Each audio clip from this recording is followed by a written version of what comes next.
नमस्कार, स्वागत आहे तुमचं माझ्या चॅनलमध्ये। आज आपण बनवणार आहोत कटाची आमटी, झणझणीत अशी, खूप साध्या पद्धतीने। इथे मी डाळी शिजवलेलं पाणी, खोबरं, लसूण, कांदा, आलं हे सर्व घेतलेलं आहे। आणि मसाला करण्यासाठी आपल्याला लागणार आहे खोबरं, लसूण, कांदा, आलं, कोथिंबीर आणि कढीपत्ता। आता एका कढईमध्ये आपण जो कांदा घेतला होता मसाल्यासाठी तो चिरला आहे आणि तो छान असा लालसर रंगावरती भाजलेला आहे। आणि आता त्यातच आपण खोबरं भाजून घेणार आहोत। तुम्हाला जर हवं असल्यास तर तुम्ही हे दोन्हीही वेगवेगळं भाजू शकता। मी इथे एकत्रच भाजत आहे।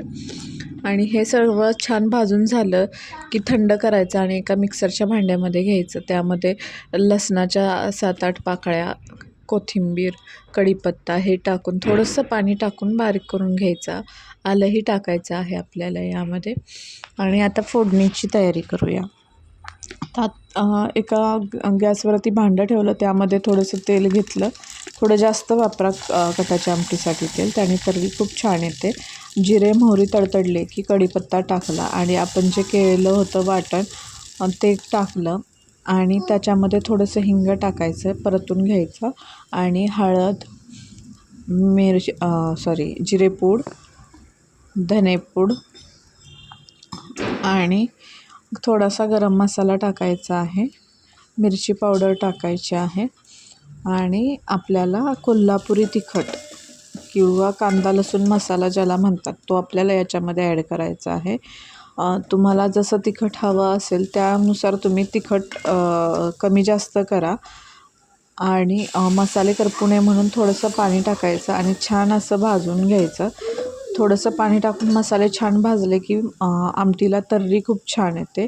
आता याच मसाल्यामध्ये आपण चिरलेली कोथिंबीर टाकून घेऊ, थोडंसं भाजू आणि जे आपलं डाळीचं पाणी शिजलेलं होतं ते यामध्ये ओतूया।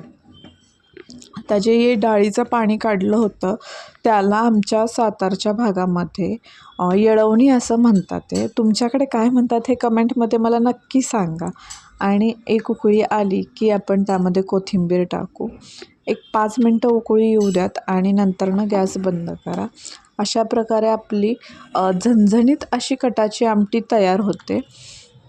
आणि तुम्ही कोणत्या पद्धतीने करता कटाची आमटी हेही मला कमेंटमध्ये सांगा। ही कटाची आमटी पुरणपोळीची जान आहे, त्याच्यामुळं पुरणपोळी असली की कटाची आमटी ही प्रत्येक घरात असतेच। अशा पद्धतीने आपली झणझणीत अशी कटाची आमटी तयार आहे। आणि ही गरमागरम पोळीसोबत तुम्ही खावा, खूप छान लागते। परत भेटूयात अशाच नवीन रेसिपींसोबत। आणि व्हिडिओ आवडले असल्यास लाईक करा, शेअर करा, सबस्क्राईब करायला विसरू नका। आणि व्हिडिओ शेवटपर्यंत बघितल्याबद्दल धन्यवाद।